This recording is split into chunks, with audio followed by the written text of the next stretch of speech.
5편 11절에서 다윗은 이렇게 고백을 합니다. 주께 피하는 모든 사람은 다 기뻐하며 주의 보호로 말미암아 영원히 기뻐 외치며 주의 이름을 사랑하는 자는 주를 즐거워하리이다. 아멘.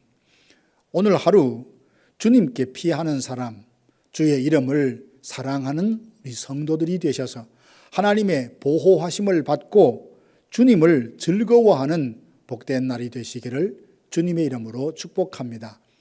이 시간 다 함께 사도신경으로 우리의 신앙을 고백합니다.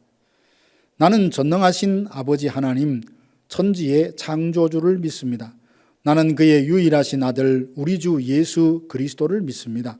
그는 성령으로 잉태되어 동정녀 마리아에게서 나시고 본디오 빌라도에게 고난을 받아 십자가에 못 박혀 죽으시고 장사된 지 사흘 만에 죽은 자 가운데서 다시 살아나셨으며 하늘에 오르시어 전능하신 아버지 하나님 우편에 앉아 계시다가 거기로부터 살아있는 자와 죽은 자를 심판하러 오십니다.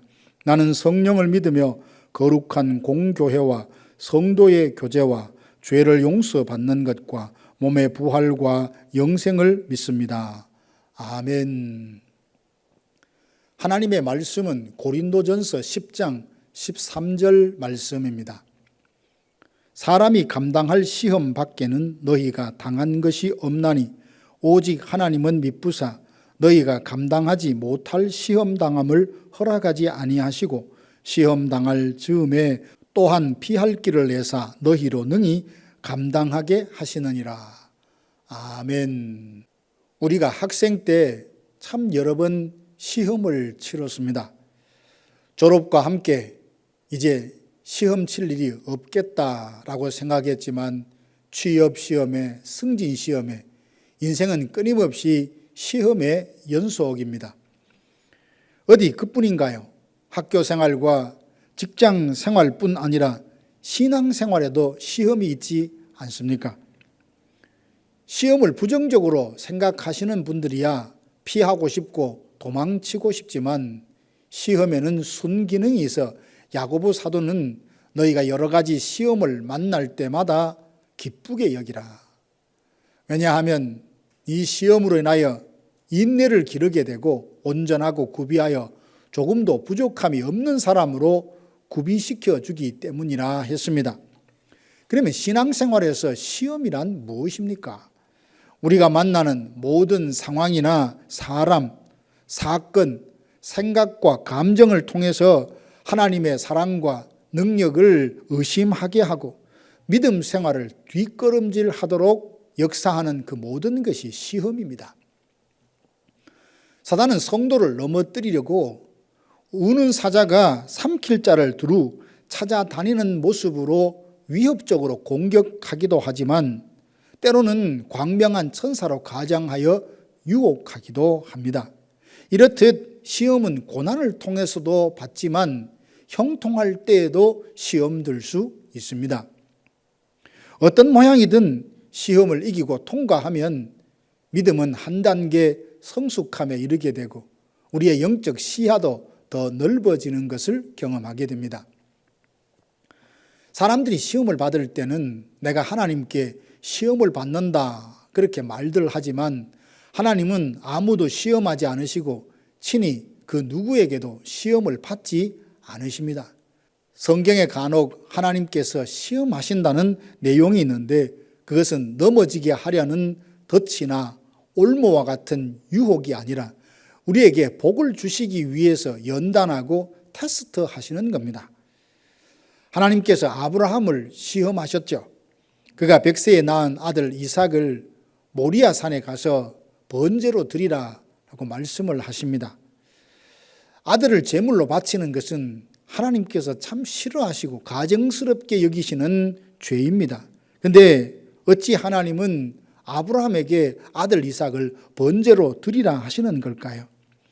하나님은 이스마엘이 아니라 이삭을 약속의 씨로 정하시고 그의 후손을 통해서 메시아가 오고 그 메시아를 통해서 온 인류를 구원하시겠다고 언약하셨는데 만약 이삭이 자식이 없이 후손이 없이 죽는다면 이 언약은 이루어질 수 없는 것 아닙니까? 아브라함은 이해할 수 없지만 하나님의 분명한 명령이라 죽은 자 가운데서 다시 살리실 것이라는 믿음을 가지고 순종하게 됩니다. 아브라함이 하나님께서 지시하신 모리아 산에 도착해서 제단의 아들 이삭을 결박하여 번제로 드리려고 하자 하나님은 급하게 아브라함의 이름을 부르시더니 내 아들 이삭에게 아무 짓도 하지 말라 하시면서 내가 이제야 나를 사랑하는 줄 알겠다라고 말씀을 하십니다. 아브라함은 시험에 통과함으로 믿음이 더 깊어졌고 장차 태어날 후손들을 구원하실 방법이 대리적 속죄라는 하나님의 구원의 경륜을 알게 되었습니다.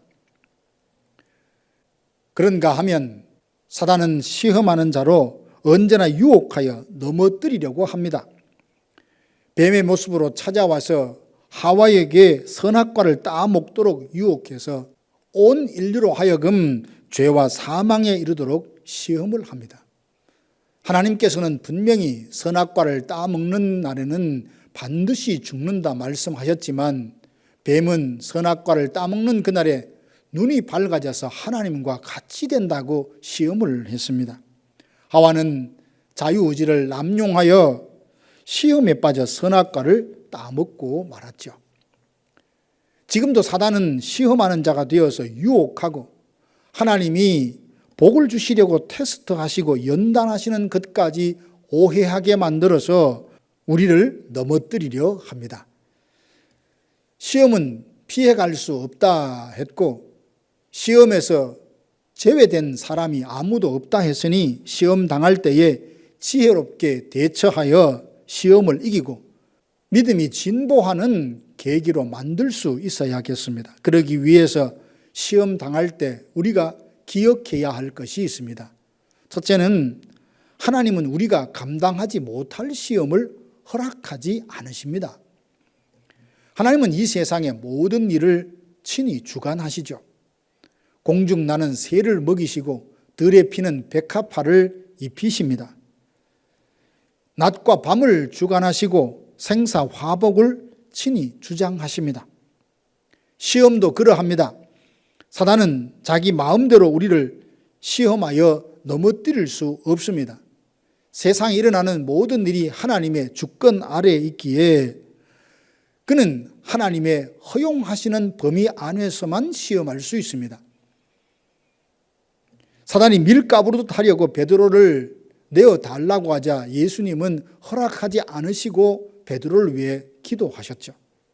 사단이 누군가를 시험하는데 왜 예수님께 허락을 받는 겁니까? 예수님은 하나님으로서 말씀으로 온 천지 만물을 통치하는 분이십니다. 그러므로 이 세상에서 하나님이 허락하지 않으시는 일들은 결코 일어나지 않습니다. 하나님은 그 지혜와 능력으로 우리가 감당할 수 없는 시험 당하는 것을 허락하지 않으십니다.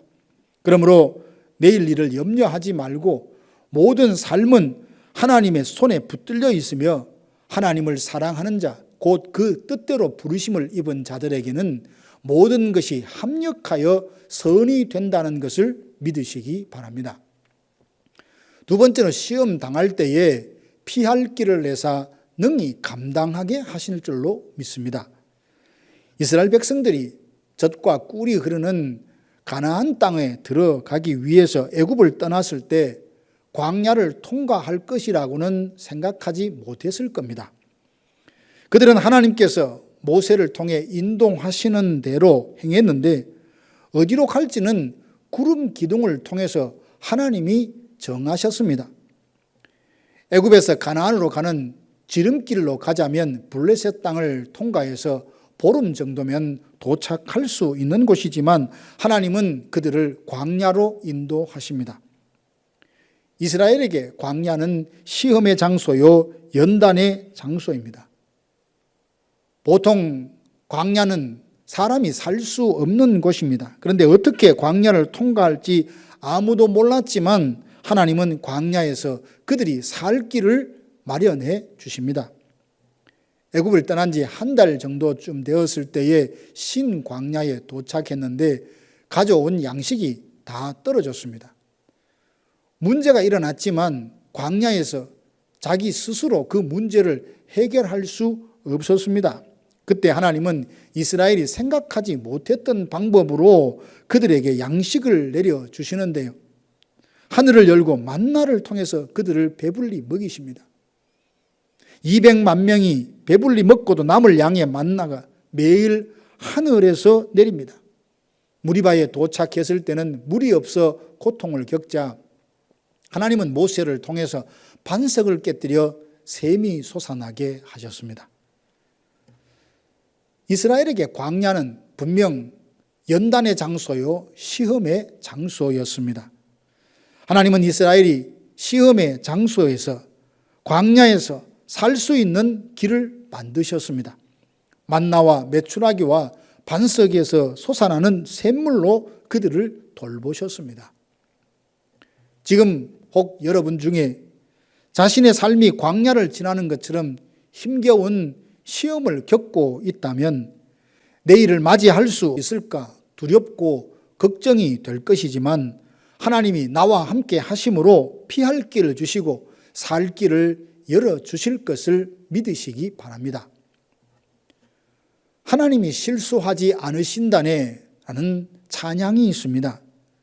내가 세운 계획이 혹 빗나갈지 모르며 나의 희망 덧없이 쓰러질 수 있지만 나 여전히 인도하시는 주님을 신뢰하는 까닭은 주께서 내가 가야 할 길을 잘 아심일세.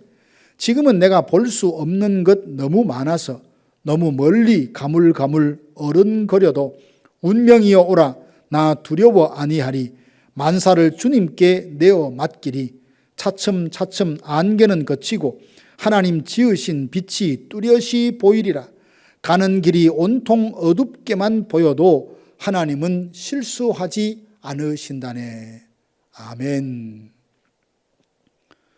사랑하는 성도 여러분, 우리가 혹 시험을 당한다면 그때 꼭 기억해야 할 것이 있습니다.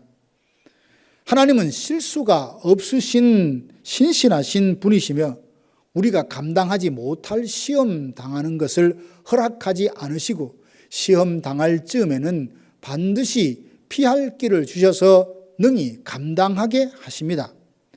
이 사실을 믿고 여러 가지 시험을 만날 때마다 기쁘게 여기고 시험을 이겨서 더 큰 믿음을 소유하는 성도들 되시기를 주님의 이름으로 축원합니다. 다 함께 기도하시겠습니다. 지금은 우리 구주 예수 그리스도의 은혜와 하나님 아버지의 크고 놀라우신 사랑하심과 성령의 위로교통 충만케 하심이 주신 말씀의 약속을 따라 시험을 능히 이겨 믿음의 더 깊은 경지로 나아가기를 소망하는 사랑하는 성도들 머리 위에 이제로부터 영원토록 함께 있을지어다. 아멘.